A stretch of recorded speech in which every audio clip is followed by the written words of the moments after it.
بسم اللہ الرحمن الرحیم۔ ہائپر لرن کے ناظرین کو خوش آمدید۔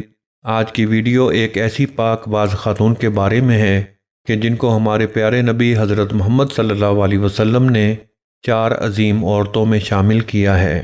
وہ 4 عظیم ہستیاں حضرت خدیجہ سلام اللہ علیہا، حضرت فاطمہ سلام اللہ علیہا، حضرت مریم سلام اللہ علیہا اور حضرت آسیہ سلام اللہ علیہا ہیں۔ آئیے بات شروع کرتے ہیں فرعون کی شادی سے۔ فرعون مصر نے ریان بن ولید کی پوتی حضرت آسیہ کو شادی کا پیغام بھجوایا۔ یاد رہے ریان بن ولید وہی بادشاہ تھا جو حضرت یوسف علیہ السلام کے دور میں تھا، اور وہ حضرت یوسف پر ایمان بھی لایا اور اس نے حضرت یوسف کو عزیز مصر بھی بنا دیا۔ خیر، جب حضرت آسیہ کو فرعون نے شادی کا پیغام دیا تو یہ ان کے والد اور حضرت آسیہ کو بھی ناگوار گزرا، کیونکہ فرعون مصر پہلے دن سے ہی ظلم و بربریت کے لیے مشہور تھا۔ لیکن فرعون نے اپنی بادشاہت کے زور پر جبراً حضرت آسیہ سے شادی کر لی اور دھمکی دی کہ اگر یہ شادی نہیں کریں گی تو ان کے والدین کو قتل کر دیا جائے۔ شادی ہونے کے بعد بھی اللہ پاک نے حضرت آسیہ کو فرعون مصر سے محفوظ رکھا اور وہ آپ پر قادر نہ ہو سکا۔ اس بارے میں مفسرین لکھتے ہیں کہ شادی کی پہلی ہی رات جب فرعون حضرت آسیہ سے ہم بستری کے لیے کمرے میں گیا تو اللہ نے اس پر نیند کا ایسا غلبہ ڈالا کہ وہ ساری رات ہی سویا رہا۔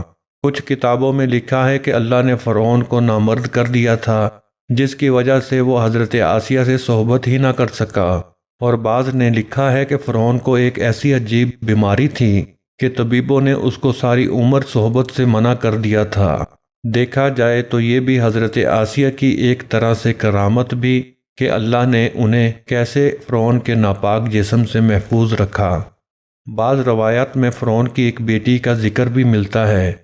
آپ کو یہ بتاتے چلیں کہ وہ لڑکی انہوں نے کسی سے لے کر پالی تھی۔ ایک رات فرعون نے خواب میں دیکھا کہ اس کا محل نابود ہو گیا ہے۔ خوف و وحشت سے اس کا پورا وجود لرزنے لگا۔ اس نے نجومیوں کو بلا کر ان سے اپنے خواب کی تعبیر پوچھی۔ انہوں نے کہا کہ عنقریب بنی اسرائیل کا ایک بچہ تمہارے محل کو نابود کر دے گا۔ اس لیے فرعون نے حکم دیا کہ بنی اسرائیل میں جس کے ہاں بھی لڑکا پیدا ہو اسے فوراً قتل کر دو، لیکن اگر لڑکی پیدا ہو تو اسے قتل نہ کرنا تاکہ ان کی نسل باقی رہے۔ جب حضرت موسیٰ علیہ السلام پیدا ہوئے تو ان کی والدہ نے فرعون کے سپاہیوں کے ڈر سے حضرت موسیٰ علیہ السلام کو ایک صندوق میں رکھ کر دریا میں ڈال دیا۔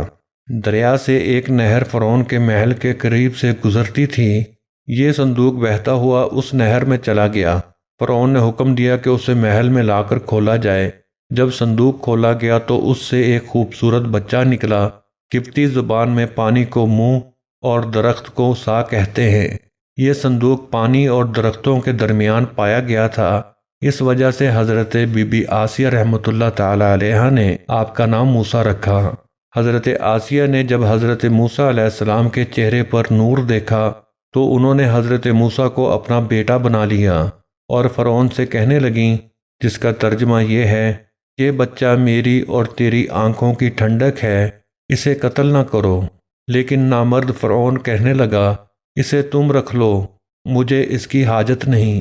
حضرت محمد صلی اللہ علیہ وسلم نے فرمایا کہ اگر آسیہ کی طرح فرعون بھی اس بات کا اقرار کرتا کہ یہ بچہ اس کی آنکھوں کی ٹھنڈک ہے تو ضرور اللہ پاک اسے ہدایت عطا فرما دیتا، جیسے حضرت آسیہ کو عطا فرمائی۔ حضرت آسیہ سلام اللہ علیہا کو اللہ پاک نے قرآن میں عورتوں کے لیے نمونہ بھی قرار دیا ہے۔ حضرت آسیہ شادی کے پہلے دن سے ہی فرعون کے ظالمانہ اور کافرانہ اقدامات کے خلاف پہاڑ بن کر کھڑی رہیں۔ حضرت موسیٰ نے جب اعلان نبوت کیا اور جب محل میں جادوگروں سے مقابلہ کیا تو یہ دیکھ کر حضرت آسیہ حضرت موسیٰ پر ایمان لے آئیں۔ ایمان لانے کے بعد کافی دنوں تک انہوں نے اس بات کو فرعون سے چھپائے رکھا، لیکن جب فرعون نے خدائی کا دعویٰ کیا اور لوگوں سے خود کو سجدے کروانے لگا تو پھر حضرت آسیہ کھل کر میدان میں آ گئیں اور فرعون کے اس عمل کی سخت مخالفت کی۔ جیسے ہی فرعون کو پتہ چلا کہ میری بیوی بھی موسیٰ کے خدا پر ایمان لا چکی ہے تو اس نے حضرت آسیہ پر بھی ظلم ڈھانا شروع کر دیے۔ روز دن و رات ان کو مختلف اذیتیں دینے لگا۔ فرعون جیسا کافر شوہر بھی ان کے ایمان کو متزلزل نہ کر سکا، لیکن فرعون نے بہت زیادہ کوششیں کی تاکہ کسی نہ کسی طرح انہیں راہ راست سے منحرف کر دے، لیکن وہ ایسا نہ کر سکا، اور حضرت آسیہ بھی اس کی تمام کوششوں کو ناکام بنا کر صرف خدائے واحد کی عبادت میں مصروف رہیں۔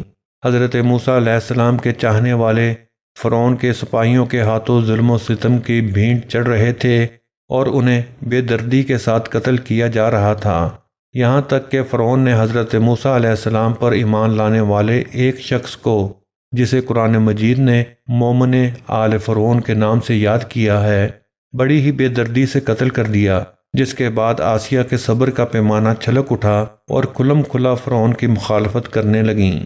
فرعون میں غیظ و غضب کی آگ بھڑک اٹھی اور اس نے اپنی زوجہ آسیہ کو بہت ہی دردناک طریقے سے اذیتیں پہنچائیں۔ اس ظالم نے ان پر بڑے بڑے عذاب کیے، ان کو بہت زیادہ مارا اور زد و کوب کیا اور چومیخا کر دیا، یعنی 4 کھونٹیوں میں آپ کو گاڑ دیا۔ حضرت آسیہ رضی اللہ تعالیٰ عنہ کے چاروں ہاتھوں پیروں میں لوہے کی کیلیں ٹھونک کر چاروں کونوں میں اس طرح جکڑ دیا کہ وہ ہل بھی نہ سکیں، اور بھاری پتھر آپ کے سینے پر رکھ کر ان کو ریت پر دھوپ میں لٹا دیا اور پانی بند کر دیا۔ اللہ اکبر! ایک دفعہ ذرا سوچیں تو صحیح کہ تنہا عورت اور ظالم و جابر شوہر کا محل ہاتھوں اور پیروں میں کیلیں ٹھونک دی گئی ہیں، گرم ریت پر لٹایا ہوا ہے اور سینے پر ایک بھاری پتھر رکھ دیا گیا ہے۔ پھر حضرت آسیہ سلام اللہ علیہا ایمان پر عزم و استقلال کے ساتھ ان مصائب کے باوجود قائم و دائم رہیں اور فرعون کے کفر سے خدا کی پناہ چاہی۔ ایک روایت تو یہ ہے کہ فرعون نے حضرت آسیہ کی کھال اتروا دی اور پھر ان پر چٹان کو گرا دیا۔ اللہ اکبر! آپ کا مزار مصر میں ہی واقع ہے۔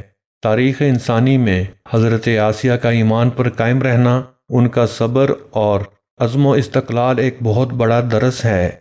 اس میں کوئی شک نہیں کہ عورت کے اندر اتنی طاقت موجود ہوتی ہے کہ وہ ہر طرح کے ظلم و ستم کے آگے پہاڑ بن سکتی ہے۔ اللہ پاک سے دعا ہے وہ ہم سب کی بے حساب مغفرت فرمائے اور ہمیں ایمان پر قائم و دائم رکھے۔ آمین ثم آمین۔